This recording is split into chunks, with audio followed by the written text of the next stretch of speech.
السلام عليكم ورحمة الله تعالى وبركاته. الحمد لله وكفى، والصلاة والسلام على عباده الذين اصطفى. أما بعد، فأعوذ بالله من الشيطان الرجيم. بفضل بسم الله الرحمن الرحيم. ما كان محمد أبا أحد من رجالكم ولكن رسول الله وخاتم النبيين وكان الله بكل شيء عليما. وقال أيضا: لقد جاءكم رسول من أنفسكم عزيز عليه ما عنتم حريص عليكم بالمؤمنين رؤوف رحيم. صدق الله العليم. அளவற்ற அருளாளனும் நிகரற்ற அன்புடையோனுமாகிய எல்லாம் அல்லாஹுவின் திருநாமம் போற்றி ஆரம்பம் செய்கின்றேன். சலாமும் சாந்தியும் ஈருலக சர்தார் நபிகள் பெருமான் ஸல்லல்லாஹு அலைஹி வஸல்லம் அன்னவர்கள் மீதும், அவர்களுடைய குடும்பத்தார்கள், தோழர்கள், தாபியின்கள், தபஅ தாபியின்கள், அக்தாபுகள், அவுலியாக்கள், குறிப்பாக இங்கு அமர்ந்திருக்கும் நம்மவர் மீதும் அல்லாஹுடைய சாந்தியும் சமாதானமும் என்றென்றும் குறைவின்றி நிலவட்டுமாக. ஆமீன். கண்ணியத்திற்கும் பெரும் மதிப்பிற்கும் உரிய அல்லாஹுடைய நல்லடியார்களே, நாம் எல்லாம் ஒரு புனிதமான மாதத்தில் அமர்ந்திருக்கின்றோம். இந்த மாதம் இருக்கின்றது மிகவும் சிறப்பு வாய்ந்த ஒரு மாதமாக இருக்கின்றது. எந்த அளவுக்கு இந்த மாதத்துடைய சிறப்பு என்று சொன்னால், லைலத்துல் கத்ருடைய இரவுக்கு எந்த அளவுக்கு சிறப்பு இருக்கின்றதோ அது போன்ற சிறப்பு நம் உயிரிலும் மேலான மாநபி ஸல்லல்லாஹு அலைஹி வஸல்லம் அவர்கள் பிறந்த இந்த மாதத்திற்கு சிறப்பு இருக்கின்றது. எப்படி ஆங்கில வருடத்திற்கு மாதத்தை கணக்கிடுவதற்காக வேண்டி ஜனவரி, பிப்ரவரி என்பதாக துவங்குகின்றதோ, அதே போன்று தமிழ் மாதத்தை கணக்கிடுவதற்காகவும் தமிழ் மாத வருடத்தினுடைய கணக்கெடுக்கின்றதோ, அதே போன்று இஸ்லாமியர்களாகிய நமக்கும் வருடத்துடைய மாத கணக்கை கணக்கிடுவதற்காக வேண்டி ஏற்பாடு செய்து கொடுக்கப்பட்ட ஒரு மாதத்தில் 3வது மாதம்தான் நாம் அமர்ந்திருக்கக்கூடிய இந்த ரபீஉல் அவ்வல் மாதம். அல்லாஹ் ஜல்ல ஷானஹு தஆலா தன்னுடைய திருமறையிலே சொல்லுகின்ற பொழுது, வருடங்களுக்கு 12 மாதங்கள், அந்த 12 மாதங்களில் 4 மாதங்கள் கண்ணியமான மாதங்கள் என்பதாக அல்லாஹ் சொல்லுவான். அல்லாஹ் வருடங்களுக்கு 12 மாதம் என்று சொன்னானே, அந்த 12 மாதம் என்று சொல்லக்கூடிய அந்த கணக்கு விடையை வைத்துதான் அல்லாஹு தஆலா கணக்கிட்டு சொல்லியிருக்கின்றான். சூரியனை வைத்து அல்ல, நட்சத்திரங்களை வைத்து அல்ல, மாறாக சந்திரனை வைத்துதான் அல்லாஹு தஆலா வருடத்திற்கு 12 மாதங்கள் என்ற கணக்கை அல்லாஹு சொல்லியிருக்கின்றான். அந்த 12 மாதங்களில் எந்த மாதம் முதல் மாதம், எது 2வது மாதம் என்ற கணக்கை நம்முடைய நபிகள் பெருமானா ஸல்லல்லாஹு அலைஹி வஸல்லம் அவர்களுடைய உற்ற தோழர்களாகிய சஹாபாக்கள் அந்த மாதத்தை நமக்கு வழிவகுத்து தந்திருக்கின்றார்கள். அதில் முதல் மாதமாக முஹர்ரமுடைய மாதத்தை, அந்த மாதத்தை பற்றி நபி அவர்கள் சொல்லுகின்ற பொழுது ஷஹருல்லாஹில் முஹர்ரம், முஹர்ரமுடைய மாதம் அல்லாஹுடைய மாதம் என்பதாக சொன்னார்கள். அதை அடுத்து வந்த மாதம் சஃபர். அந்த சஃபருடைய மாதத்தை நபி அவர்கள் சொல்லுகின்ற பொழுது வெற்றி உடைய மாதம் என்பதாக சொல்வார்கள். அதே போன்றுதான் இந்த மூன்றாவது மாதமாகிய இந்த ரபீஉல் அவ்வல் என்று சொல்லக்கூடிய இந்த மாதம் இருக்கின்றது. இந்த மாதத்துடைய பெயரிலேயே அல்லாஹ் சொல்லியிருக்கின்றான், ரபீஉல் அவ்வல் என்று சொன்னால் முதல் வசந்தம் என்பது பொருள். ரபீஉல் அவ்வல் என்று சொன்னால் முதல் வசந்தம். இந்த உலகிற்கு அவர்களுடைய வருகையை தந்த முதல் வசந்தம்தான் நபி ஸல்லல்லாஹு அலைஹி வஸல்லம் அவர்கள் இந்த உலகிற்கு தோன்றிய வசந்தம். நபிகள் பெருமானா ஸல்லல்லாஹு அலைஹி வஸல்லம் அன்னவர்கள் மாத்திரம் இந்த உலகத்தில் படைக்கப்படவில்லை என்று சொன்னால், இந்த சமூகத்திற்கு அவர்கள் அனுப்பப்படவில்லை என்று சொன்னால், இந்த உலகத்தில் வாழக்கூடிய மக்கள் அவர்கள் எல்லாம் மக்களாக இருப்பார்களா அல்லது மாக்களாக, மிருகங்களாக, மற்ற விலங்கினங்களாக இருப்பார்களா என்பது நமக்கு தெரியாது. என்று சொன்னால் நபி ஸல்லல்லாஹு அலைஹி வஸல்லம் அவர்களுடைய வருகைக்கு முன்னால் அந்த மக்கமா நகரத்தில் வாழக்கூடிய அந்த மக்கள் எல்லாம் ஜாஹிலியத்திலே வாழ்ந்தார்கள். எந்த அளவுக்கு ஜாஹிலியத் என்று சொன்னால், அவர்கள் ரோட்டிலே ஒரு பெண்மணி சென்றால் அந்த பெண்மணி கர்ப்பமுற்றிருந்தால் இந்த கர்ப்பத்தில் இருக்கக்கூடிய குழந்தை இது ஆண் என்பதாக ஒருவர், பெண் என்பதாக ஒருவர், இப்படியாக இருவரும் பேசிக்கொண்டிருந்து இருவருக்கு மத்தியிலே சண்டை வருகின்றது. பிறகு ஏன் நாம் இருவரும் சண்டை செய்ய வேண்டும், அவருடைய வயிற்றையே கிழித்து பார்த்து விடுவதாக சொல்லி அந்த பெண்மணியை அழைத்து அவருடைய வயிற்றை கிழித்து அது ஆண் குழந்தையா பெண் குழந்தையா என்று பார்க்கக்கூடிய காட்டு மிராண்டிகளாக இருந்தார்கள். அப்படி காட்டு மிராண்டியாக இருந்த அந்த மக்களை தான், அந்த மக்களுக்கு தான் அல்லாஹு தஆலா நம் உயிரிலும் மேலான முஹம்மது ஸல்லல்லாஹு அலைஹி வஸல்லம் அன்னவர்களை அனுப்பி வைத்து, நீங்கள் இப்படி காட்டு மிராண்டியாக வாழ்வதை விட நீங்கள் இந்த உலகத்தில் இல்லாமல் இருப்பதுதான் சிறந்தது. அப்படி நீங்கள் இந்த உலகத்தில் வாழ வேண்டும் என்று சொன்னால், இந்த உலகத்தில் நீங்கள் மனிதர்களில் புனிதர்களாக வாழ்ந்தால் மாத்திரம்தான் நீங்கள் வாழ வேண்டும். மனிதர்களில் புனிதர்களாக நீங்கள் வாழ வேண்டும் என்று சொன்னால், நான் இறக்கிருக்கக்கூடிய அந்த குர்ஆனிலே ஃபத்தபிஊனி, என்னை பின்பற்றுங்கள் என்பதாக நபியர்கள் சொன்னார்களே, அந்த நபியுடைய வாழ்க்கையின் மூலமாகத்தான் நீங்கள் இந்த உலகத்திலே மனிதர்களில் புனிதர்களாக நீங்கள் வாழ முடியும். இதற்கு மாற்றமாக நபியுடைய சுன்னாவை, நபியுடைய வழிமுறையை, நபியுடைய சொல்லை நாம் பின்பற்றாமல் இந்த உலகத்தில் வாழ்ந்தோம் என்று சொன்னால், நாம் மனிதர்களில் புனிதர்கள் அல்ல, மனிதர்களிலேயே மிக கேடுகட்ட மனிதர்களாக அல்லாஹு சொல்லுகின்றானே, பல்ஹும் அவல் என்பதாக அல்லாஹு சொல்லுகின்றானே, அந்த கூட்டத்தில் உள்ளவர்களாக நாம் ஆகிவிடும்.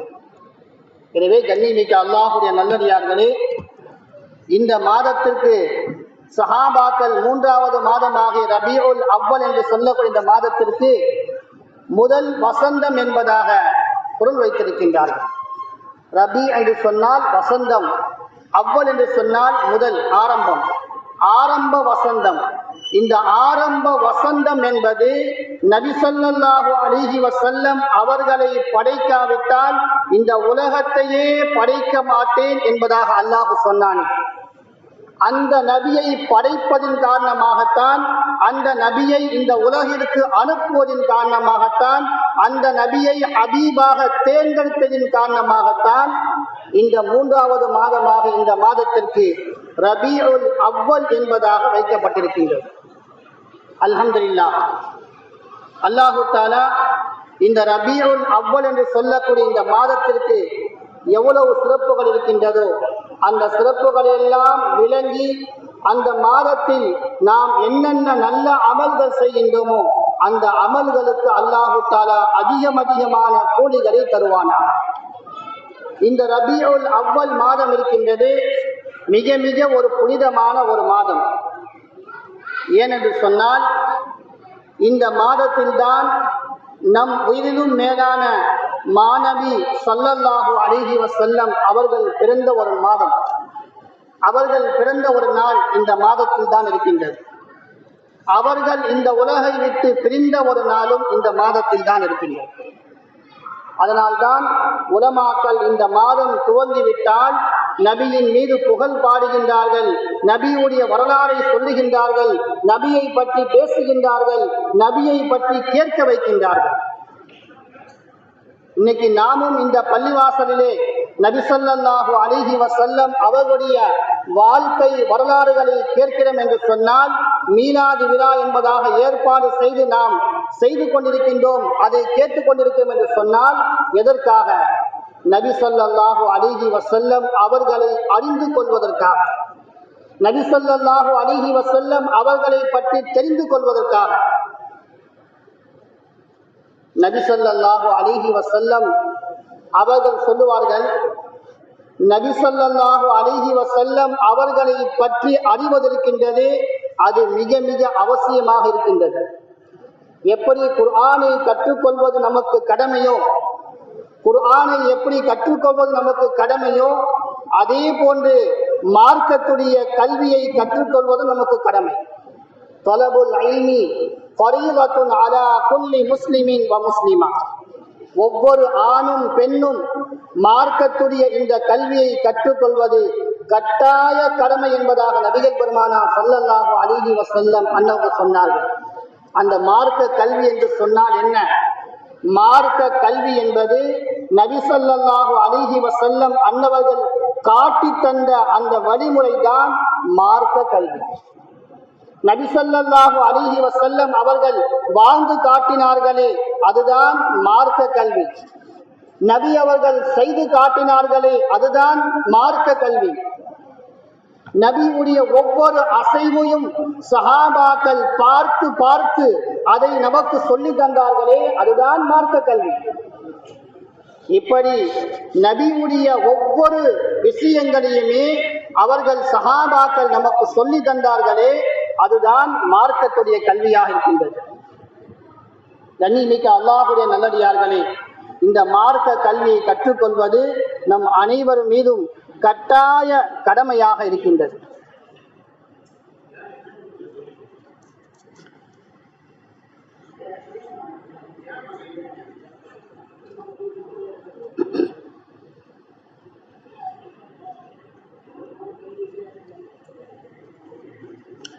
கண்ணியமிக்க அல்லாஹ்வுடைய நல்லடியார்களே,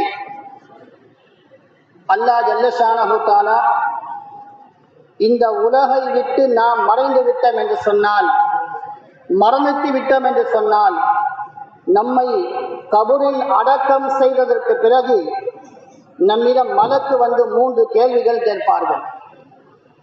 அந்த 3 கேள்விகளில் ஒவ்வொரு கேள்விக்கான ஆதாரங்களை நாம் சொல்ல வேண்டும். ஒவ்வொரு கேள்விக்கான விளக்கங்களையும் நாம் சொல்ல வேண்டும்.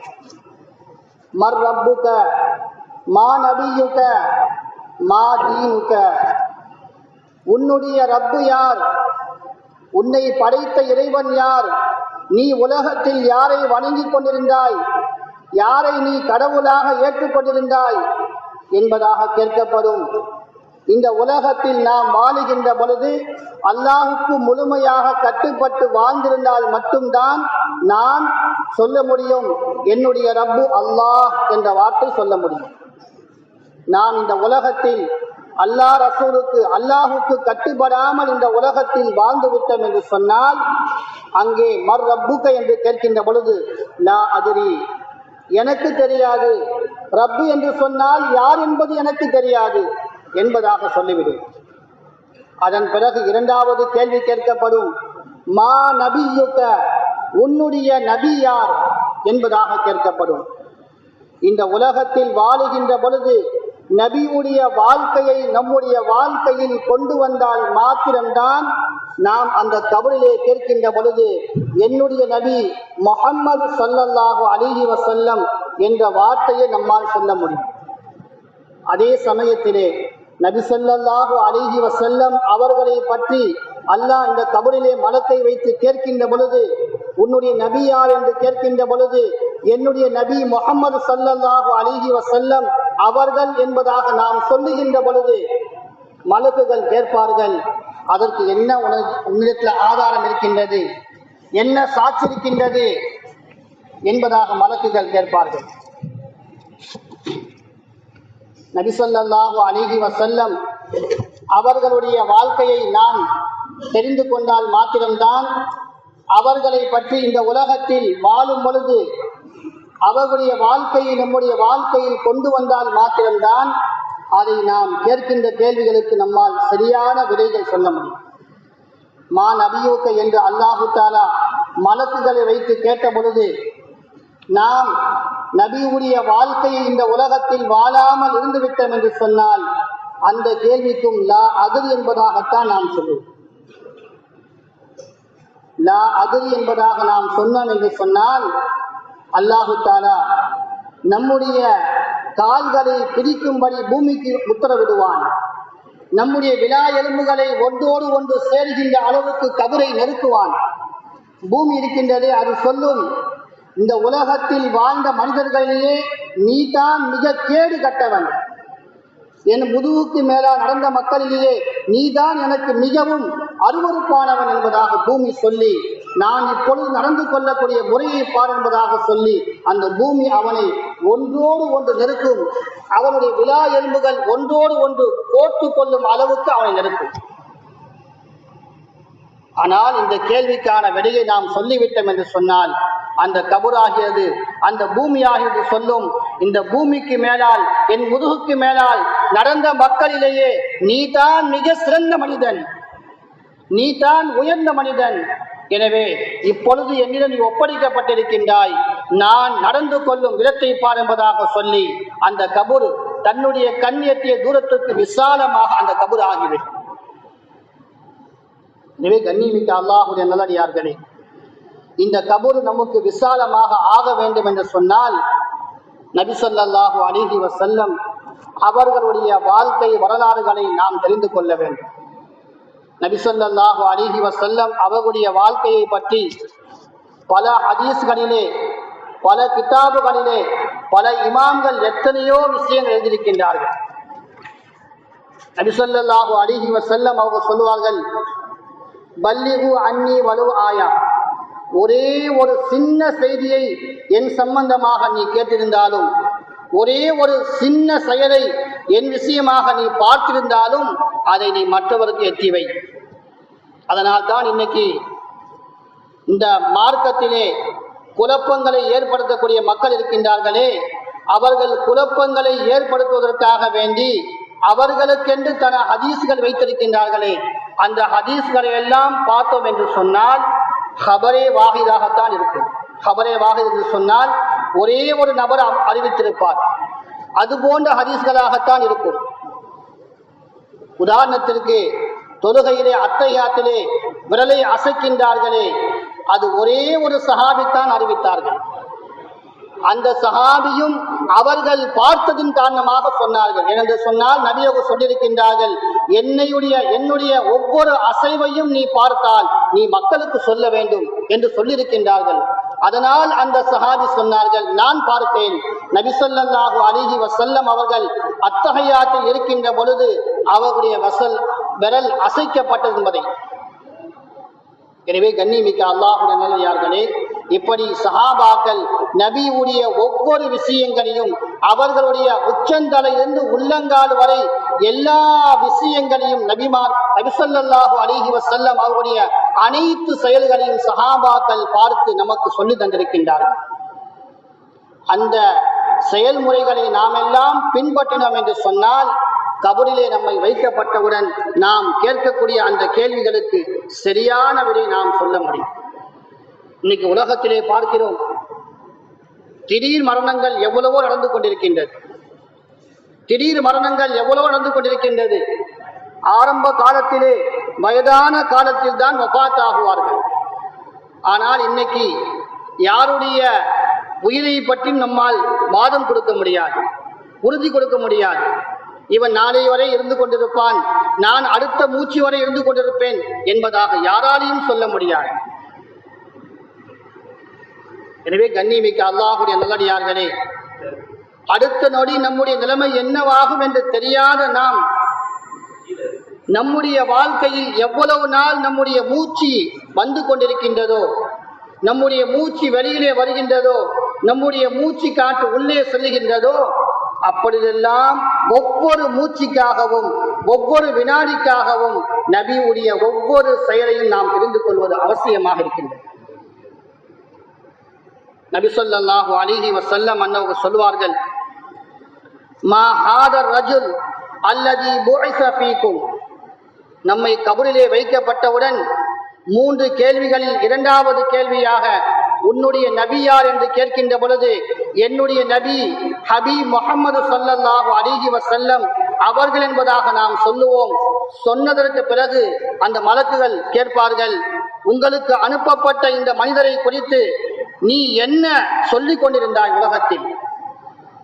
மா ஹாதர் ரஜுலு அல்லதி புஇஸ ஃபீக்கும். உங்களுக்கு அனுப்பப்பட்ட இந்த நபியை பற்றி உலகில் வாழுகின்ற பொழுது நீ என்ன சொல்லிக் கொண்டிருந்தாய் என்பதாக கேட்கப்படும். அந்த நபியுடைய அடையாளங்கள் ஏதாவது உனக்கு தெரியுமா? நபியுடைய உச்சந்தலையிலிருந்து உள்ளங்கால் வரை ஏதாவது ஒரு அடையாளம் உனக்கு தெரியுமா? நபியுடைய கண் எப்படி இருந்தது? நபியுடைய புருவம் எப்படி இருந்தது? நபியுடைய தலைமுடி எப்படி இருந்தது? நபியுடைய கைகள் எப்படி இருந்தது? கால்கள் எப்படி இருந்தது? ஒவ்வொன்றையும் கேட்கப்படும். அந்த ஒவ்வொன்றை பற்றியும் நாம் சொல்ல வேண்டும்.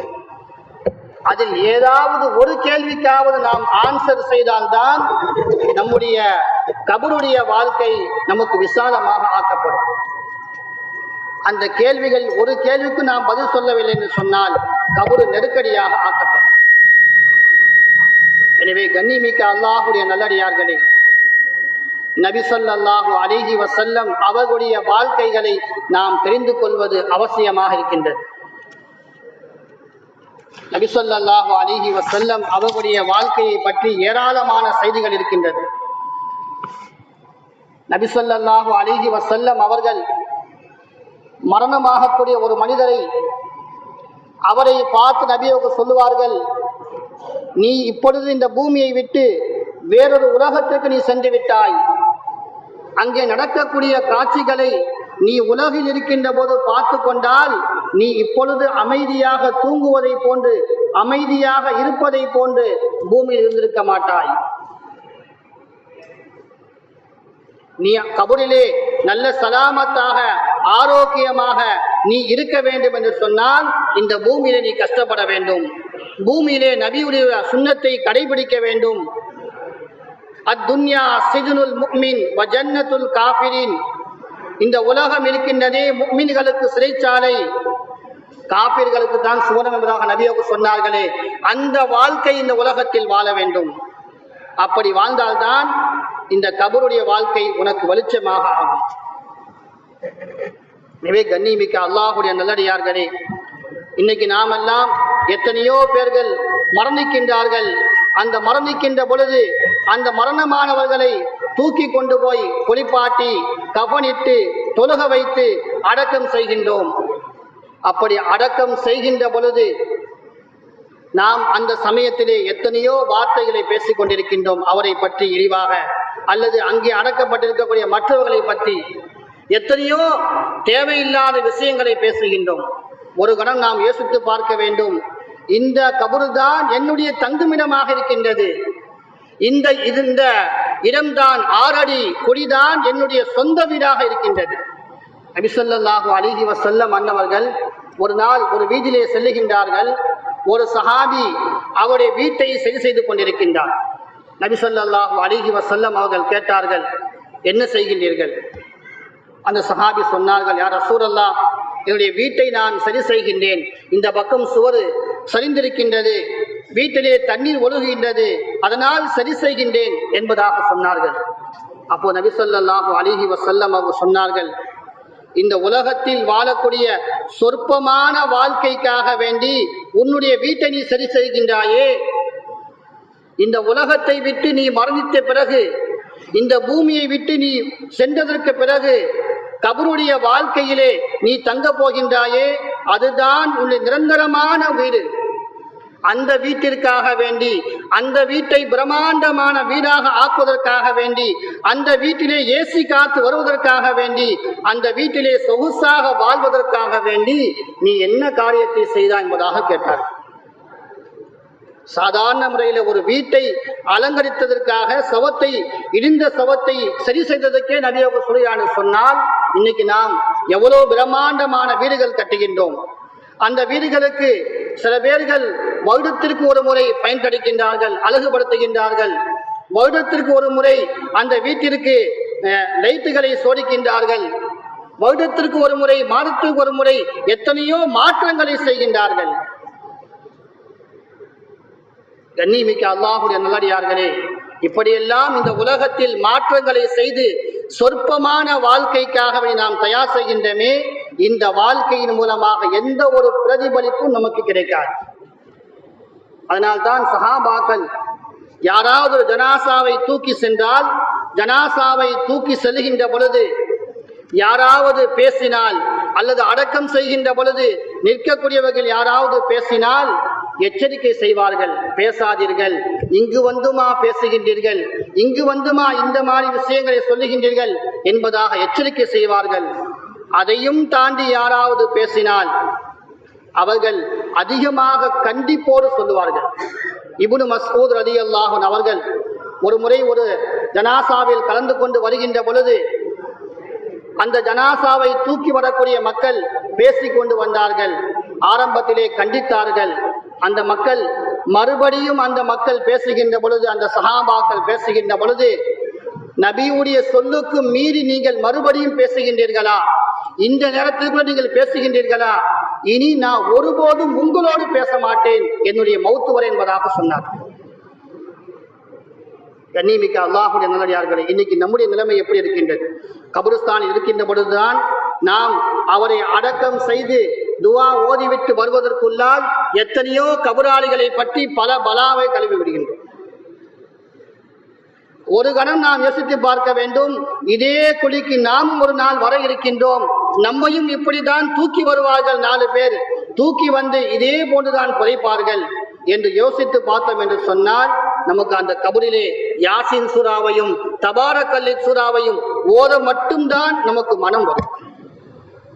எனவே கண்ணியமிக்க அல்லாஹ்வுடைய நல்லடியார்களே, நபி ஸல்லல்லாஹு அலைஹி வஸல்லம் அவர்களுடைய வாழ்க்கை வரலாறுகளை தெரிந்து கொள்வது, அறிந்து கொள்வது நம்முடைய வாழ்க்கையில் அவசியமாக இருக்கின்றது. அதனால் அந்த நபியுடைய வாழ்க்கை வரலாறுகளை அவசியம் நாம் தெரிந்து கொள்ள வேண்டும்.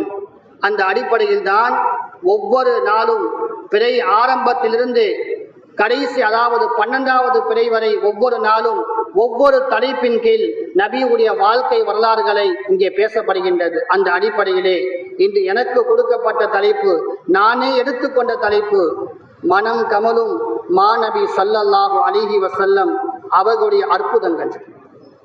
மனம் கமலும் மாநபி ஸல்லல்லாஹு அலைஹி வஸல்லம். இன்னும் உலமாக்கள் சொல்லுகின்றார்கள், காலி இயாஸ் ரஹ்மத்துல்லாஹி அலைஹி ஒரு கிதாப் எழுதியிருக்கின்றார்கள். அந்த கிதாபிலே நபி ஸல்லல்லாஹு அலைஹி வஸல்லம் அவர்கள் மீது நம்முடைய கடமைகள் என்னென்ன என்பதை எழுதியிருக்கின்றார்கள். அதிலே 4 விஷயங்களை அவர்கள் குறிப்பிட்டிருக்கின்றார்கள். முதலாவது விஷயம் என்னவென்று சொன்னால், மஅரிஃபத்துர் ரசூல், நபி ஸல்லல்லாஹு அலைஹி வஸல்லம் அவர்களை அறிவது. இரண்டாவது ஹுப்புர் ரசூல், நபி ஸல்லல்லாஹு அலைஹி வஸல்லம் அவர்களை நேசிப்பது. மூன்றாவது தஅலீமுர் ரசூல், நபி ஸல்லல்லாஹு அலைஹி வஸல்லம் அவர்களை கண்ணியப்படுத்துவது. நான்காவது இத்திபாஉர் ரசூல், நபி ஸல்லல்லாஹு அலைஹி வஸல்லம் அவர்களை பின்பற்றுவது. இந்த 4ம் நம்முடைய வாழ்க்கையில் வந்தால்தான் நாம் இந்த உலகத்தில் வாழ்ந்தாலும் இந்த உலகத்தை விட்டு பிரிந்தாலும் நாளை சுகமான ஒரு வாழ்க்கை வாழ்வதற்கு நல்ல ஒரு வாய்ப்பாக இருக்கும். அந்த அடிப்படையில் தான் மனம் கமலும் மாநபி ஸல்லல்லாஹு அலைஹி வஸல்லம் அவர்களுடைய வாழ்க்கையிலே ஒரு நிகழ்ச்சியை ஆரம்பமாக சொல்லி என்னுடைய உரையை ஆரம்பம் செய்கின்றேன். நபி ஸல்லல்லாஹு அலைஹி வஸல்லம் அவர்கள் சொன்ன ஒரு செய்தி முஸ்னத் அஹ்மதிலே பதிவு செய்யப்பட்டிருக்கின்றது. 6 நிகழ்வுகள் நபி ஸல்லல்லாஹு அலைஹி வஸல்லம் அவர்களுக்கு ஒரே நாளில் நடந்திருக்கின்றது. நபி ஸல்லல்லாஹு அலைஹி வஸல்லம் அவர்களுக்கு 6 நிகழ்வுகள் ஒரே நாளில் நடந்திருக்கின்றது. முதலாவது, நபி ஸல்லல்லாஹு அலைஹி வஸல்லம் அவர்களுடைய பிறப்பிருக்கின்றதே அது திங்கட்கிழமை நடந்தது. நபி ஸல்லல்லாஹு அலைஹி வஸல்லம் அவர்கள் இந்த உலகத்தில் பிறந்தது திங்கட்கிழமை. இரண்டாவது, நபி ஸல்லல்லாஹு அலைஹி வஸல்லம் அவர்கள் இந்த உலகை விட்டு மறைந்ததும் திங்கட்கிழமை. மூன்றாவது, நபி ஸல்லல்லாஹு அலைஹி வஸல்லம் அவர்களுக்கு ரமலானுடைய மாதத்திலே அல்லாஹு தஆலா ஹிரா என்ற குகையிலே அல்லாஹு தஆலா குர்ஆனை இறக்கினானே, குர்ஆனை கொடுத்தானே, நபித்துவத்தை அல்லாஹு தஆலா கொடுத்தானே, அதுவும் திங்கட்கிழமை. நான்காவது, நபி ஸல்லல்லாஹு அலைஹி வஸல்லம் அவர்கள் மக்காவிலிருந்து மதீனாவிற்கு ஹிஜ்ரத் செய்தார்களே, மக்காவிலிருந்து கிளம்புகின்ற பொழுது திங்கட்கிழமை கிளம்பினார்கள். மதீனாவில் முதல் நாள் கால் வைக்கக்கூடிய நாள் திங்கட்கிழமையாக இருந்தது. மக்காவிலே திங்கட்கிழமை கிளம்பினார்கள், மதீனாவிலே திங்கட்கிழமை தான் சென்றடைந்தார்கள். அதே போன்று நபி ஸல்லல்லாஹு அலைஹி வஸல்லம் அவர்களுடைய வாழ்க்கையில் 6வது நிகழ்ச்சி என்னவென்று சொன்னால், நபி ஸல்லல்லாஹு அலைஹி வஸல்லம் அவர்களுக்கு நபி பட்டம் கிடைப்பதற்கு முன்னால் 35 வயது இருக்கின்ற பொழுது காபத்துல்லாவை பராமரிக்கக்கூடிய அவர்களுடைய பாட்டனார் அப்துல் முத்தலீஃபுடைய காலகட்டத்திலே அந்த காபத்துல்லாவை சரி செய்ய வேண்டிய ஒரு நிலை ஏற்பட்டது. அப்பொழுது அந்த காபத்துல்லாவை சரி செய்வதற்காக வேண்டி எல்லா வேலைகளும் செய்யப்பட்டதற்கு பிறகு அந்த காபத்துல்லாவிலே ஹஜ்ருல் அஸ்வது கல்லை ஒரு இடத்துல எந்த இடத்துல இருந்ததோ அந்த இடத்தில் பொறிக்க வேண்டும், அதை யார் செய்வது என்பதாக போட்டி வந்தது. அங்கே உள்ள மக்கள் எல்லாம் போட்டி போட்டுக் கொண்டிருந்தார்கள். நாங்கள் தான் இந்த மக்காவிலே பரம்பரையாக வாழக்கூடிய மக்கள், நாங்கள் தான் உயர்ந்த குலம், நாங்கள் தான் குறைசி வம்சம் என்பதாக ஒவ்வொருவரும் சொல்லி நாங்கள் தான் தூக்குவோம், நாங்கள் தான் இந்த கல்லை கொண்டு செல்வோம், நாங்கள் தான் அங்கே இந்த கல்லை பதுக்கி வைப்போம் என்பதாக சொன்னார்கள். அப்பொழுது அப்துல் முத்தலிப் ஆகிய தலைவர் சொன்னார், இது இப்படியே நீண்டு கொண்டிருந்தால் இந்த பிரச்சனை நீங்காது. நாளை காலை யார் அதிகாலையில் நாளை காலை முதலில் யார் வருகின்றாரோ அவர்தான் இந்த கல்லை தூக்கி செல்ல வேண்டும் என்பதாக சொன்னார். மறுநாள் காலையானது. மறுநாள் காலையில் முதலாக வந்த மனிதர் யார் என்று சொன்னால் நம் வயலும் மேலான மாநபி ஸல்லல்லாஹு அலைஹி வஸல்லம் அவர்கள்தான் முதலாக அந்த காபத்துல்லாவின் பக்கம் வந்தார்கள்.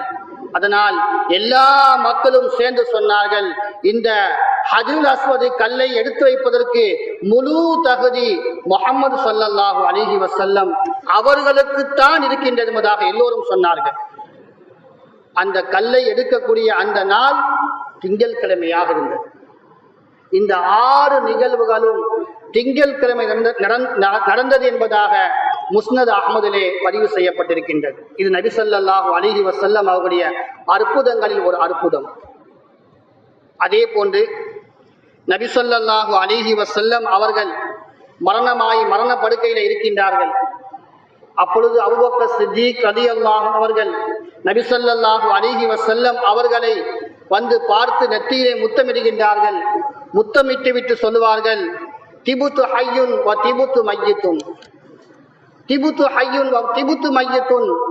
நீங்கள் உலகத்தில் வாழுகின்ற பொழுது மனமாகத்தான் இருந்தீர்கள், இந்த உலகத்தை விட்டு நீங்கள் பிரிகின்ற பொழுது மனமாகத்தான் இருக்கின்றீர்கள். எங்களோடு நீங்கள் இருக்கின்ற பொழுது எவ்வளவு மனமாக ஆரோக்கியமாக இருந்தீர்களோ அதே போன்றுதான் இந்த உலகை விட்டு பிரியக்கூடிய சமயத்தில் நீங்கள் மனமாகத்தான் இருக்கின்றீர்கள் என்பதாக அபூபக்கர் சித்தீக் ரலியல்லாஹு அன்ஹு சொன்னார்கள். அதை அடுத்து அலிரலியல்லாஹு அவர்கள் வந்து முத்தமிடுகின்றார்கள். அவர்களும் சொல்கின்றார்கள், திபுத்து ஹய்யுன் வ திபுத்து மையத்துன். யா ரசூலல்லாஹ், என்னுடைய ஹபீபே, என்னுடைய ரசூலே, நீங்கள் இந்த உலகத்தில் வாழுகின்ற பொழுது நீங்கள் மனமாக வாழ்ந்தீர்கள், அதே மனத்தோடு தான் நீங்கள் இந்த உலகை விட்டு பிரிந்திருக்கின்றீர்கள். இப்படி ஒவ்வொரு சஹாபாக்களும் நபி ஸல்லல்லாஹு அலைஹி வஸல்லம் அவர்களுடைய மரண சமயத்திலே எல்லா சஹாபாக்களும் சொன்னார்கள், நீங்கள் உலகத்தில் எங்களோடு வாழும் பொழுது எவ்வளவு மனமாக இருந்தீர்களோ அதே மனத்தோடு தான் இப்பொழுது நீங்கள் இந்த உலகை விட்டு பிரியக்கூடிய சமயத்திலும் இந்த உலகை விட்டு பிரிந்த சமயத்திலும் நீங்கள் மனமாகவே இருக்கின்றீர்கள் என்பதாக எல்லா சஹாபாக்களும் சொன்னார்கள். கண்ணியமிக்க அல்லாஹ்வுடைய நல்லடியார்களே, நபி ஸல்லல்லாஹு அலைஹி வஸல்லம் அவர்களுடைய பரக்கத்தை வார்த்தைகளால் நம்மால் வர்ணிக்க முடியாது. நபி ஸல்லல்லாஹு அலைஹி வஸல்லம் அவருடைய பரக்கத்தை வார்த்தைகளால் வர்ணிக்க முடியாது. அந்த அளவுக்கு நபி ஸல்லல்லாஹு அலைஹி வஸல்லம் அவருடைய வாழ்க்கை பரக்கத்தான வாழ்க்கை, மனமான வாழ்க்கை. எந்த அளவுக்கு என்று சொன்னால், நபி ஸல்லல்லாஹு அலைஹி வஸல்லம் அவருடைய குழந்தையாக இருக்கின்ற பொழுது சொல்லுவார்கள், அந்த குழந்தை பருவம் இருக்கின்றதே அது பரக்கத் பொருந்திய ஒரு பருவம். நபி ஸல்லல்லாஹு அலைஹி வஸல்லம் அவருடைய வாலிப பருவமும் பரக்கத் பொருந்திய ஒரு பருவம். அவருடைய வயோதிக பருவமும் பரக்கத் பொருந்திய பருவம். நபி ஸல்லல்லாஹு அலைஹி வஸல்லம் அன்னவர்கள் இந்த உலகை விட்டு பிரிந்த அந்த பருவம் இருக்கின்றதே அதுவும் பரக்கத் பொருந்திய ஒரு பருவம். எந்த அளவுக்கு என்று சொன்னால், ஒரு முறை நபி ஸல்லல்லாஹு அலைஹி வஸல்லம் அவருடைய வஃபாத்துக்கு பின்னால் மதீனா நகரத்திலே மழை பொழியாமல் இருந்தது. மழையே இல்லாமல் பூமி எல்லாம் வறண்டு கிடந்தது. அப்போது எல்லா சஹாபாக்களும் முறையிட்டார்கள், மழை வராமல் இருக்கின்றதே, மழைக்காக துஆ செய்யுங்கள், ஏதாவது வழியை காட்டுங்கள் என்பதாக சொல்லி எல்லோரும் சொல்லிக் கொண்டிருந்தார்கள். அப்போது சில சஹாபாக்கள் வந்து ஆயிஷா சித்திகா ரலியல்லாஹு அன்ஹா அவர்களிடம் வந்து கேட்டார்கள், நீங்கள் துஆ செய்யுங்கள், ஏதாவது ஏற்பாடு செய்யுங்கள் என்பதாக கேட்டார்கள்.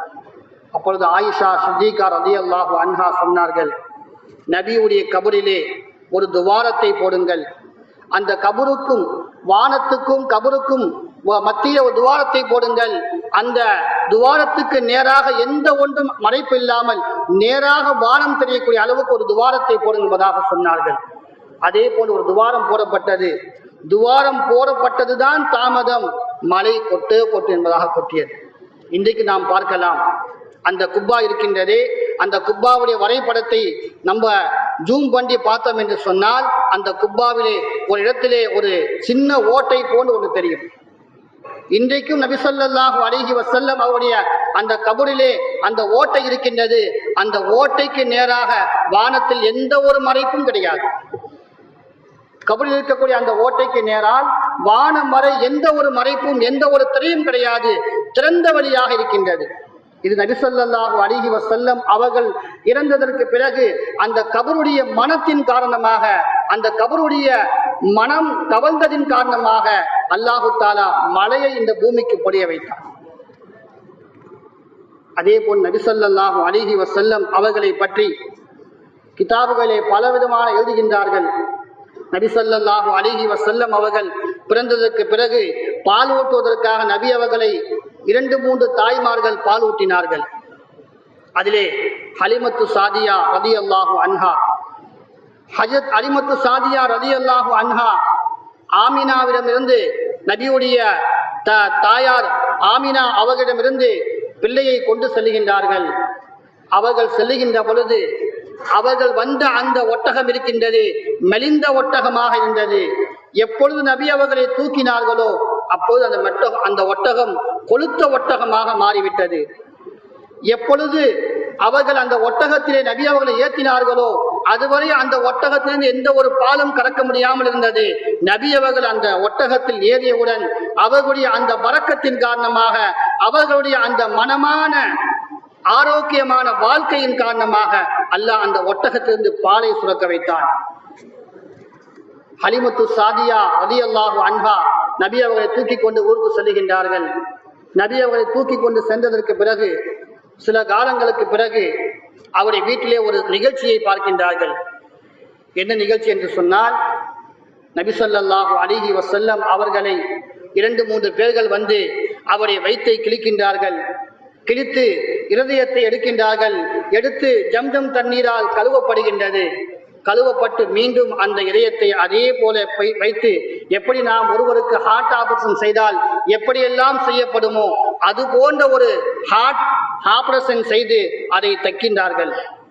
இதை பார்த்த ஹலிமத்து சாதியா ரலியல்லாஹு அன்ஹா பயந்து போய் ஆச்சரியப்பட்டு, இது என்ன, இவருக்கு என்ன ஆகிவிட்டது, இந்த குழந்தைக்கு என்ன ஆகிவிட்டது, ஏதோ நடந்து விட்டது என்பதாக சொல்லி பயந்து போய் அவருடைய தாயாரிடமே ஒப்படைத்து விடலாம் என்று சொல்லி அந்த குழந்தையை தூக்கி கொண்டு மக்காவுக்கு வருகின்றார்கள். அவருடைய தாயாரிடம் ஒப்படைப்பதற்காக வேண்டி அந்த தாயார் ஆமினாவிடம் சொல்லுகின்றார்கள், நான் இந்த குழந்தையை வைத்து பால் ஊட்டி கொண்டிருந்தேன். ஒரு நாள் திடீரென்று என்னுடைய வீட்டிலே 2-3 பேர்கள் வந்தார்கள். அவர்கள் வந்து இந்த குழந்தையுடைய வயிற்றை கிழித்தார்கள். கிழித்து இருதயத்தை எடுத்தார்கள். எடுத்து அதை ஜம்ஜம் தண்ணீரால் கழுவினார்கள். மீண்டும் அங்கே பொருத்தினார்கள். அவர்கள் சென்று விட்டார்கள். இதை பார்த்து எனக்கு ஒரு ஆச்சரியமாக இருக்கின்றது, எனக்கு பயமாக இருந்தது. அதனால் நான் கூட்டி வந்து விட்டேன் என்பதாக சொன்னார்கள். அப்பொழுது நபி ஸல்லல்லாஹு அலைஹி வஸல்லம் அவருடைய தாயார் ஆமினா சொன்னார்கள், நீங்கள் என்னுடைய பிள்ளையை இந்த நிலையை மட்டும்தான் நீங்கள் பார்த்திருக்கின்றீர்கள். இந்த குழந்தையை நாம் சுமக்கின்ற பொழுது இந்த கருவூட்ட சமயத்திலிருந்து எனக்கு எந்த ஒரு வலியும் தெரியாது. ஒரு பெண்மணி கருவுட்டா என்று சொன்னால் அவளுக்கு கருவுட்ட ஆரம்பத்திலிருந்து பிரசவமாகின்ற வரை எத்தனையோ வலிகள் ஏற்படும், எத்தனையோ சிரமங்கள் ஏற்படும். ஆனால் நபி ஸல்லல்லாஹு அலைஹி வஸல்லம் அவர்களுடைய தாயார் சொல்லுகின்றார்கள், நபியை நான் எப்பொழுது கருவுட்டேனோ, என்னுடைய வயிற்றிலே எப்பொழுது கரு உண்டானதோ அந்த நாள் முதல் எனக்கு எந்த ஒரு வலியும் தெரியவில்லை, எந்த ஒரு சங்கடமும் எனக்கு தெரியவில்லை. அந்த கருவுட்டு அது பெரிதாக ஆகி அதன் மூலமாக குழந்தை பிறக்கக்கூடிய அந்த பிரசவ நேரம் வருகின்ற பொழுது கூட அந்த பிரசவத்தில் கூட எனக்கு எந்த ஒரு வலியும் தெரியவில்லை. இன்னைக்கு நாம் பிரசவத்தை பற்றி சொல்லுகின்ற பொழுது மறுஜம் என்பதாக சொல்லுவார்கள். அவ்வளவு பெரிய வலி நடக்கும். இன்னைக்கு அதுவெல்லாம் இல்லாமல் டாக்டர் எல்லாம் ஆபரேஷன் செய்து எடுத்து விடுகின்றார்கள். வலியே தெரியாமல் மயக்க ஊசியை போட்டு எடுத்து விடுகின்றார்கள். அதனால்தான் பிள்ளைகள் எல்லாம் தாய் தகப்பனுடைய கண்ணியங்கள் தெரியாமல் இருக்கின்றார்கள். ஆனால் அந்த காலத்தில் எல்லாம் பிரசவமாவது மறுபிரஜையாக நினைப்பார்கள், உயிர் போய் வந்ததாக நினைப்பார்கள். அந்த அளவுக்கு வலி இருக்கும். ஆனால் நபி ஸல்லல்லாஹு அலைஹி வஸல்லம் அவருடைய தாயார் சொல்லுகின்றார்கள், எனக்கு எந்த ஒரு வலியும் தெரியவில்லை. அதன் பிறகு சொல்லுகின்றார்கள், நான் அந்த குழந்தையை பெற்றெடுத்த பொழுது எனக்கு எல்லா பிள்ளைகளையும் பெற்றெடுத்தால் அந்த தீட்டு வருமே, ரத்தம் வருமே, அது எனக்கு வந்ததே கிடையாது. எந்த ஒரு அசுத்தமும் நபி பிறக்கின்ற பொழுது எந்த ஒரு அசுத்தமும் வரவில்லை. அதன் பிறகு சொல்லுகின்றார்கள், நபி ஸல்லல்லாஹு அலைஹி வஸல்லம் அவர்கள் பிறந்து இந்த உலகிற்கு வந்த பொழுது அவர்களை தூக்கியவுடன் என்னுடைய கண்களுக்கு தெரிந்தது ஒரு நூறு தெரிந்தது, ஒரு ஒளி தெரிந்தது. அந்த ஒளியை நான் பார்க்கின்ற பொழுது கிஸ்ரா கைசருடைய கோட்டைகள் காட்டப்பட்டது. அந்த கோட்டைகள் எல்லாம் வெற்றி கொள்ளப்பட்டதை நான் கண்டேன். அந்த கோட்டைகளுடைய பிரம்மாண்டமான கம்பீரமான தூண்கள் எல்லாம் அங்கே சரிந்து விழுவதை நான் பார்த்தேன் என்பதாக சொல்லி நபி ஸல்லல்லாஹு அலைஹி வஸல்லம் அவருடைய தாயார் சொல்லுகின்றார். இதையெல்லாம் கேட்ட ஹலிமத்து சாதியா ரலியல்லாஹு அன்ஹா அவர்கள் இந்த குழந்தையை மீண்டும் தூக்கி கொண்டு செல்கின்றார்கள். தூக்கி கொண்டு சென்றதற்கு பிறகு அந்த மக்கள் எல்லாம் நபி ஸல்லல்லாஹு அலைஹி வஸல்லம் அவர்கள் பிறந்துவிட்டால் அவர்களை எப்படியாவது கொலை செய்ய வேண்டும் என்ற நோக்கம்தான் அவர்களுக்கு இருந்தது. யகூதிகளுக்கு, யூதர்களுக்கு நபியை கொல்ல வேண்டும் என்ற எண்ணம் தான் இருந்து கொண்டிருந்தது.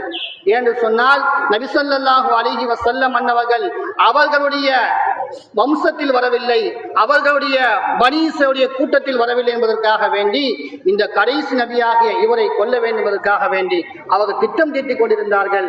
நபியுடைய அடையாளங்கள் ஒவ்வொன்றையும் அவர்கள் தெரிந்து வைத்திருந்தார்கள். எந்த அளவுக்கு என்று சொன்னால் கிதாபில் எழுதப்படுகின்றது, உமர் ரலியல்லாஹு ஆட்சி காலத்திலோ அல்லது வேற ஏதோ ஒரு சஹாபியுடைய ஆட்சி காலத்தில் அந்த சஹாபி யூதருடைய வீட்டிற்கு செல்கின்றார்கள். அந்த யூதருடைய வீட்டிலே நபி ஸல்லல்லாஹு அலைஹி வஸல்லம் அவர்களுடைய உருவம் வரையப்பட்டிருக்கின்றது. நபிக்கு பின்னால் அபூபக்கர் சித்திக், உமர் ரலியல்லாஹு அன்ஹு, இந்த 2 பேருடைய உருவங்களும் வரையப்பட்டிருக்கின்றது.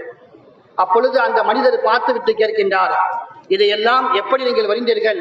இவர்கள் மக்காவில் வாழக்கூடிய மக்கள், உங்களுக்கு எப்படி தெரியும் என்பதாக கேட்கின்றார் அந்த மனிதர். அப்பொழுது அந்த யூதர்கள் சொல்லுகின்றார்கள், எங்களுடைய வேதங்களிலே இந்த இறுதி நபியை பற்றி, நபியுடைய ஹலீஃபாவை பற்றி, நபியுடைய பிரதியை பற்றி தெளிவாக சொல்லப்பட்டிருக்கின்றது. அவர்களுடைய அங்க அடையாளங்கள் ஒவ்வொன்றும் தெளிவாக சொல்லப்பட்டிருக்கின்றது.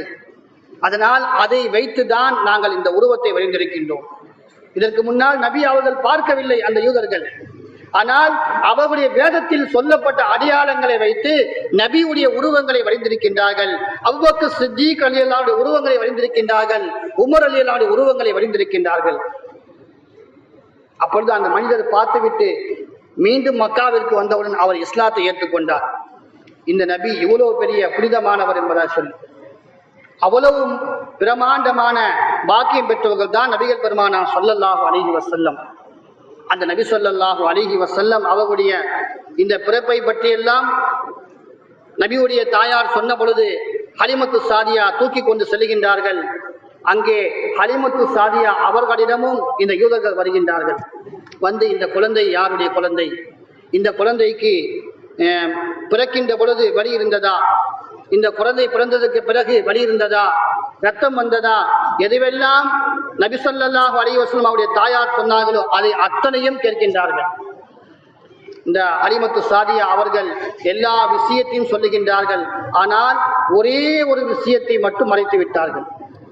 என்று சொன்னால், நபியுடைய எல்லா அடையாளங்களையும் சொல்லிவிட்டால் இவர்தான் இறுதி நபி என்பதை அவர்கள் விளங்கிக் கொள்வார்கள். அப்படி இறுதி நபி என்பதாக விளங்கிக் கொண்டால் அந்த நபியை கொண்டு விடுவார்கள் என்பதற்காக வேண்டி அந்த ஹலிமத்து சாதியா ஒரே ஒரு அடையாளத்தை மட்டும் மறைத்து விட்டார்கள். அது என்ன அடையாளம் என்று சொன்னால், நபி ஸல்லல்லாஹு அலைஹி வஸல்லம் அவருடைய தகப்பனார் உயிரோடு இருக்கின்றார்களா என்பதாக கேட்டார்கள். அவர்கள் சொன்னார்கள், ஆம் இருக்கின்றார்கள்.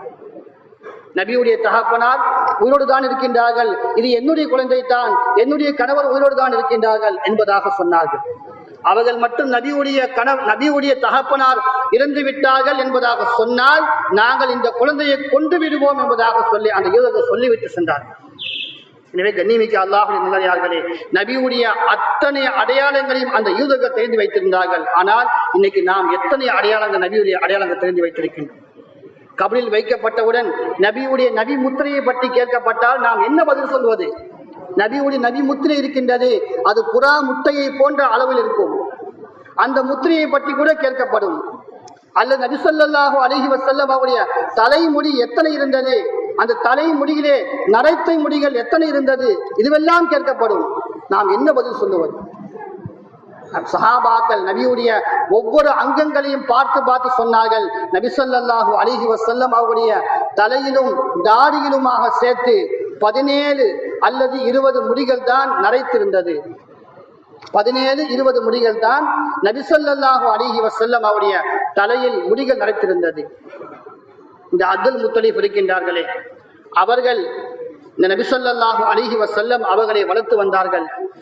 நபி ஸல்லல்லாஹு அலைஹி வஸல்லம் அவருடைய தாயார் வஃபாத்துக்கு பின்னால் அப்துல் முத்தலிப்பிடம் அந்த பிள்ளையை பராமரிக்கக்கூடிய பொறுப்பு போனது. அந்த அப்துல் முத்தலிப் பராமரிக்கின்ற பொழுது அந்த மக்காவிலே காபத்துல்லாவுக்கு அருகாமையிலே ஒரு மிகப்பெரிய ஒரு பிரமாண்டமான ஒரு அதாவது குருசு வைக்கப்பட்டிருக்கும், சேர் வைக்கப்பட்டிருக்கும்.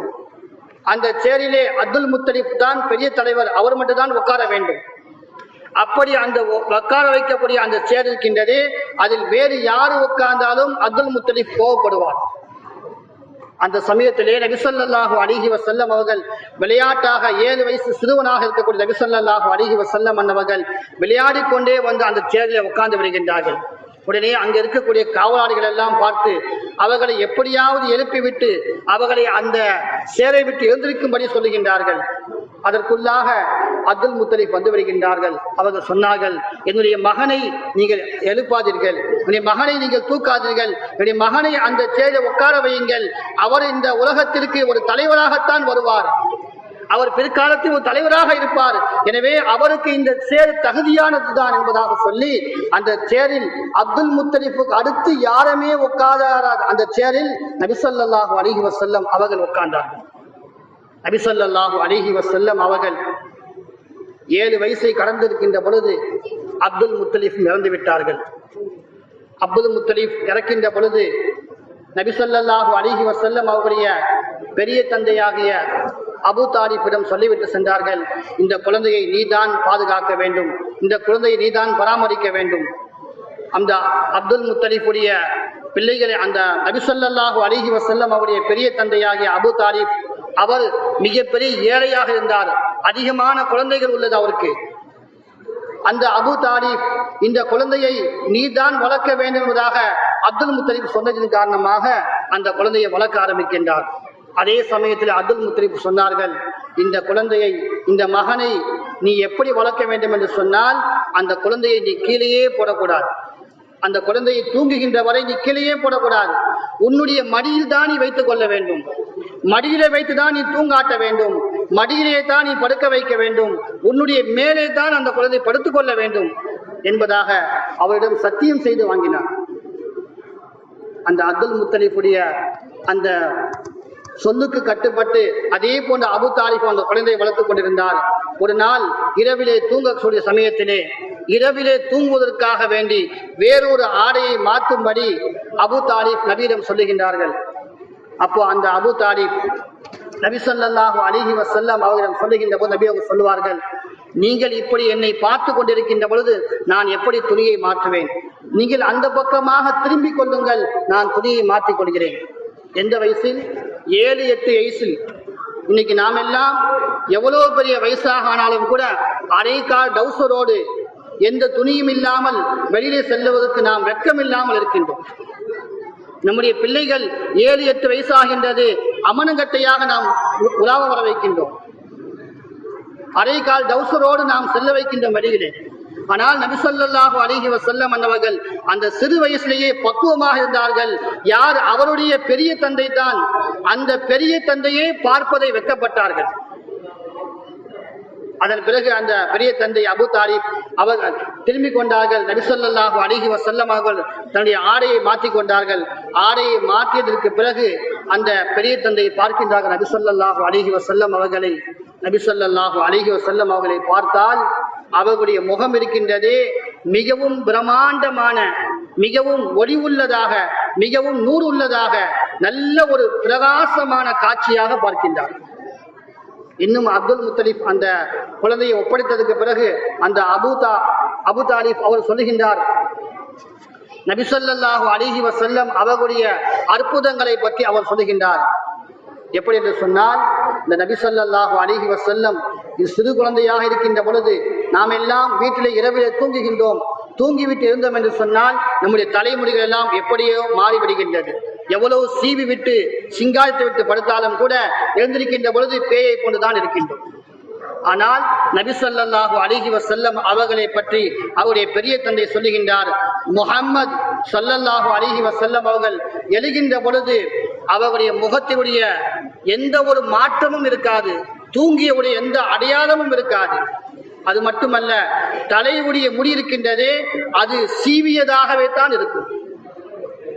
நாம் எல்லாம் தூங்கியிருந்தால் எப்படி கோலம் தலையுடைய சீவெல்லாம் முடிகள் எல்லாம் கலைந்திருக்குமோ அது போன்று கலைந்திருக்காது. அது எப்போதுமே சீராக சீவியதை போன்றுதான் அழகான தோட்டத்தான் முடி இருக்கும். அதுவும் அதிகமாக பதிந்திருக்காது, அதிகமாக தூக்கியும் இருக்காது, நடுத்தரமாக இருக்கும். இன்னும் சொல்லுகின்றார்கள் பெரிய தந்தை, நபி ஸல்லல்லாஹு அலைஹி வஸல்லம் அவர்கள் அதிகமான உயரமாகவும் கிடையாது, அதிகமாக குட்டையும் கிடையாது, நடுத்தரமாக இருந்தார்கள். அவர்களுடைய ஒவ்வொரு அங்கங்களையும் நபியுடைய பெரிய தந்தை சொல்லுகின்றார்கள்.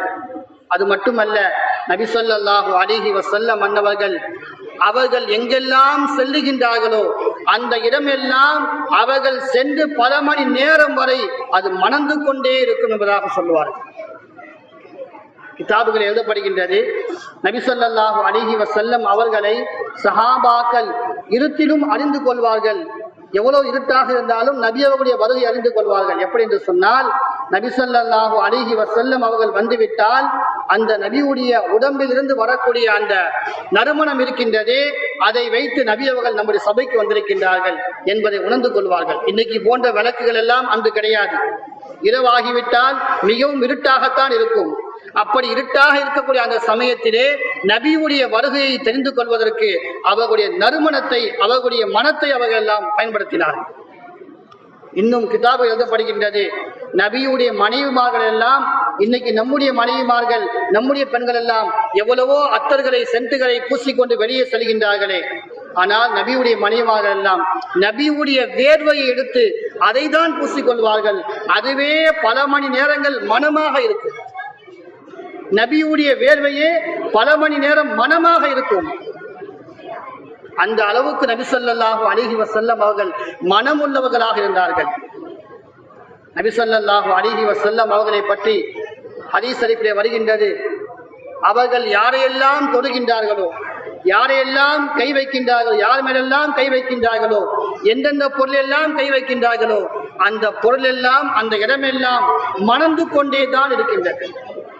அதுவெல்லாம் மனமாகவே மட்டும்தான் இருக்கின்றது. அதில் நாற்றம் என்பது எப்பொழுதுமே ஏற்படுவது கிடையாது. அந்த அளவுக்கு நபி ஸல்லல்லாஹு அலைஹி வஸல்லம் அவர்களை வர்ணித்து சஹாபாக்கள் இருக்கின்றார்கள். நபியுடைய தோற்றங்கள் ஒவ்வொன்றையும் தெரிந்து கொள்ள கடமையாக இருக்கின்றது. நபியுடைய உடல் எப்படி இருந்தது, நபியுடைய புருவம் எப்படி இருந்தது, நபியுடைய காது, நபியுடைய கண்ணு, இப்படி எல்லா விஷயங்களையும் நாம் தெரிந்து கொள்வது அவசியமாக இருக்கின்றது. அதற்காகத்தான் ஒவ்வொரு நாளும் ஒவ்வொரு தலைப்பின் கீழால் நபியுடைய வாழ்க்கையை பற்றி சொல்லப்படுகின்றது. கண்ணிமிக்க அல்லாஹ்வுடைய நல்லடியார்களே, நாம் நபி ஸல்லல்லாஹு அலைஹி வஸல்லம் அவருடைய வாழ்க்கையை முழுமையாக நாம் தெரிந்து கொள்ள வேண்டும். அந்த வாழ்க்கையை முழுமையாக தெரிந்து கொண்டு அதன் பிரகாரம் நாம் அமல் செய்தோம் என்று சொன்னால், நம்முடைய வாழ்க்கையில் கொண்டு வந்தோம் என்று சொன்னால், அல்லாஹு தஆலா நபியுடைய வாழ்க்கையில் ஒரே ஒரு சுன்னத்தை நாம் அமல் செய்தாலும் கூட அதற்காக வேண்டி சஹாபாக்களாகிய நபியோடு வாழ்ந்த, நபியை பார்த்த அந்த சஹாபாக்கள் அல்லாஹுடைய பாதையிலே சென்று ஷஹீதாகின்ற பொழுது அவருடைய உடம்பிலிருந்து ஒரு சொட்டு ரத்தம் கீழே விழுவதற்கு முன்னால் அவருடைய அத்தனை பாவங்களையும் அல்லாஹ் மன்னித்து, அதன் பிறகு அவருடைய உடம்பிலிருந்து சொட்டக்கூடிய ஒவ்வொரு சொட்டுக்கும் அல்லாஹு தஆலா சுவனத்துடைய தரஜாக்களை, அந்தஸ்தை அல்லாஹ் உயர்த்துகின்றான். கடைசியாக அந்த சஹாபி ஷஹீதாகிவிட்டால் அவரை அல்லாஹ் எந்த அளவுக்கு உயர்த்தி வைத்திருக்கின்றானோ அந்த உயர்வை போன்று 100 சஹாபாக்களுடைய உயர்வை அல்லாஹு தஆலா நபியுடைய ஒரே ஒரு சுன்னத்துக்கு அல்லாஹ் கொடுப்பான். நபியுடைய ஒரே ஒரு சுன்னத்துக்கு. இன்னைக்கு நம்முடைய பிள்ளைகள் எல்லாம் நபியுடைய சுன்னத்துக்கு மாற்றமாக, நபியுடைய கலாச்சாரத்துக்கு மாற்றமாக, நபியுடைய வழிமுறைக்கு மாற்றமாகத்தான் நம்முடைய பிள்ளைகள் வாழ்கின்றார்கள். நாம் பள்ளிக்கு வரக்கூடிய பிள்ளைகளை, நீ பின்னாடி மட்டும் முடியை கரைக்கின்றாய், முன்னாடி மட்டும் ஒட்டடை குச்சியை போன்று முடியை வைத்துக் கொள்கின்றாயே என்று கண்டித்தால் அவன் சொல்லுகின்றான், என்னுடைய தாய் தான் இப்படி வெட்ட சொன்னது, என்னுடைய தகப்பன் தான் இப்படி வெட்ட சொன்னது. ஏன்? அவர்களும் பார்க்கின்றார்கள், சினிமாவில் இருக்கக்கூடிய அந்த சினிமா நடிக்கக்கூடிய அவர்கள் எப்படியெல்லாம் முடிவெற்றிருக்கின்றார்களோ அதை பார்ப்பது, அதை ரசித்து அதே போன்று என்னுடைய பிள்ளையும் இது போன்ற பக்கரமான கோலத்தை தான் இருக்க வேண்டும் என்பதை ஆசைப்படுகின்றார்கள் பிள்ளைகளை. கண்ணியமிக்க அல்லாஹ்வுடைய நல்லடியார்களே, நாம் நபி ஸல்லல்லாஹு அலைஹி வஸல்லம் அவர்கள் கற்றுத்தந்த முறை என்னவென்று சொன்னால், முடிவெட்டுவதற்கு 3 முறை தான் இருக்கின்றது. நபி அவர்கள் கற்றுக் கொடுத்த முறை. ஒன்று, முடியை அதிகமாக வைப்பதாக இருந்தால் இங்கே நெற்றி இருக்கக்கூடிய முடி இந்த பின்னை கழுத்து வரை ஒரே மாதிரி சமமாக இருக்க வேண்டும், பிட்டத்து வரை ஒரே மாதிரி சமமாக இருக்க வேண்டும். இந்த ஆரம்ப நெற்றியில் இருக்கக்கூடிய முடி கடைசி வரை அதே போன்று இருக்க வேண்டும். இல்லை, நான் முடி அதிகமாக வைக்கிறதுக்கு விரும்பவில்லை, வெட்ட வேண்டும் என்று சொன்னால் நீ எவ்வளவு முடியை வெட்டினாலும் சமமான முறையில் வெட்ட வேண்டும். எல்லா முடியும் ஒரே சமமாக இருக்க வேண்டும். பின்னாடியும் முன்னாடியும் கலைத்துவிட்டு நடுவில் மட்டும் ஒட்டடை குச்சி மாதிரி நாம் வைத்துக் கொண்டோம் என்று சொன்னால் நம் வீட்டிலே நம்மையே குச்சியில் மாட்டி ஒட்டை தான் அடிக்க வேண்டும். இந்த முடியே நான் அறவே வைக்க வேண்டாம் என்று நினைத்தால் ஒட்டை எடுத்துக் கொள்ளலாம். இந்த 3 முறைதான் நபி ஸல்லல்லாஹு அலைஹி வஸல்லம் அவர்கள் காட்டி தந்த வழிமுறையாக இருக்கின்றது. அதே போன்று நபி ஸல்லல்லாஹு அலைஹி வஸல்லம் அவர்களுடைய ஒவ்வொரு அங்கங்களையும் ஒவ்வொரு அசைவுகளையும் பார்த்து பார்த்து அதை பின்பற்றி நம்முடைய பிள்ளைகளுக்கு நாம் சொன்னோம் என்று சொன்னால், அதை நம்முடைய பிள்ளைகளை செய்ய வைத்தோம் என்று சொன்னால், அல்லாஹு தாலா நமக்கு சுவனத்திலே உயர்ந்த அந்தஸ்தை அல்லாஹு தாலா கொடுப்பான், உயர்ந்த தரஜாவை அல்லாஹு கொடுப்பான், சுவனத்திலே நபியோடு இருக்கக்கூடிய பாக்கியத்தை அல்லாஹு கொடுப்பான். நாளைக்கு அல்லாஹு தாலா எல்லா நபிமார்களுக்கும் மத்தியிலே அல்லாஹு தாலா நபி ஸல்லல்லாஹு அலைஹி வஸல்லம் அவர்களை மாத்திரம்தான் உயர்ந்தவர்களாக காட்டுவானே. அந்த சமயத்திலே ஆதம் அலைஹிஸ்ஸலாம் அவர்கள் முதல் ஈசா அலைஹிஸ்ஸலாம் அவர்கள் வரை எல்லா நபிமார்களும் சொல்லுவார்கள், நாங்கள் ஒரு சின்ன பாவத்தை உலகத்தில் செய்து விட்டோம், எங்களுக்கென்று கொடுக்கப்பட்ட அந்த துவாவை உலகத்தில் பயன்படுத்தி விட்டோம், எனவே எங்களை எல்லாம் விட்டுவிட்டு நீங்கள் முஹம்மது ஸல்லல்லாஹு அலைஹி வஸல்லம் அவர்களிடம் செல்லுங்கள், அவர்கள்தான் சிபாரிசு செய்வதற்கு முழு தகுதி உடையவர்களாக சொல்வார்களே. அப்போது நபி ஸல்லல்லாஹு அலைஹி வஸல்லம் அன்னவர்கள் சஜிதாவில் விழுந்து அல்லாஹ்விடம் கேட்பார்கள், அல்லாஹு தாலா என்னுடைய ஹபீபே தலையை உயர்த்தென்பதாக அல்லாஹு சொல்லுவான், நீங்கள் கேளுங்கள் கொடுக்கப்படும் என்பதாக அல்லாஹு சொல்லுவான். சஹாபாக்கள் எல்லாம் ஒரு முறை பேசிக் கொண்டிருக்கின்றார்கள். நபி ஸல்லல்லாஹு அலைஹி வஸல்லம் அவர்கள் வருவதற்கு முன்னால் சஹாபாக்கள் பேசுகின்றார்கள், வத்தஹதல்லாஹு இப்ராஹீம கலீலா, இப்ராஹிம் அலைஹிஸ்ஸலாம் அவர்களை அல்லாஹு தாலா தன்னுடைய கலீலாக, தன்னுடைய நண்பராக அல்லாஹு தேர்ந்தெடுத்திருக்கின்றான், அவர்தான் மிகப்பெரிய அல்லாஹுக்கு நேசமானவர் என்பதாக சொன்னார்கள். மீண்டும் சொன்னார்கள், வகல்லமல்லாஹு மூஸா தக்லீமா, மூஸா அலைஹிஸ்ஸலாம் அவர்கள் இருக்கின்றார்களே அல்லாஹுவோடு பேசுவதாக இருக்கின்றார்கள், அவர்கள் தான் எல்லா நபிமார்களை விட உயர்ந்தவர்களாக இருக்கின்றார்கள் என்பதாக சொன்னார்கள். மீண்டும் சொன்னார்கள், ரூஹுல்லாஹி வ கலிமத்து, ஈசா அலைஹிஸ்ஸலாம் அவர்கள் இருக்கின்றார்களே அல்லாஹுடைய குன் என்ற ஒரு ரூஹின் மூலமாக, உயிரின் மூலமாக, ஒரே ஒரு ஒளியின் மூலமாக பிறந்தார்களே அந்த நபிதான் உயர்ந்த நபி என்பதாக சொன்னார்கள். இப்படியாக ஒவ்வொருவரும் ஒவ்வொரு நபியை சொல்லிக் கொண்டிருந்தார்கள். கடைசியாக நபி ஸல்லல்லாஹு அலைஹி வஸல்லம் அவர்கள் வந்தார்கள். அவர்கள் சொன்னார்கள், இவர்களை எல்லாம் தாண்டி நான் இருக்கின்றனே, வ அன ஹபீபுல்லாஹ், நான் அல்லாஹுடைய நண்பனாக மட்டுமல்ல அல்லாஹுடைய நேசனாக இருக்கின்றேன், அல்லாஹுடைய அன்பை பெற்றவனாக இருக்கின்றேன், என்னுடைய வழியை பின்பற்றுவதில் மட்டும்தான் உங்களுக்கு நேர்வழி இருக்கின்றதாக சொன்னார்கள். எனவே கண்ணியமிக்க அல்லாஹுடைய நல்லடியார்களே, நாம் நபி ஸல்லல்லாஹு அலைஹி வஸல்லம் அவர்களுடைய வழிமுறையை பின்பற்றுவோம், நேர்வழி பெறுவோம். அல்லாஹு தஆலா அந்த வாக்கியங்களை எனக்கும் உங்களுக்கும் தந்தல் புரிவானாக. வாஹித் அல்ஹம்துலில்லாஹி ரப்பில் ஆலமீன். அஸ்ஸலாமு அலைக்கும் வரஹ்மத்துல்லாஹி தஆலா வபரகாத்துஹு.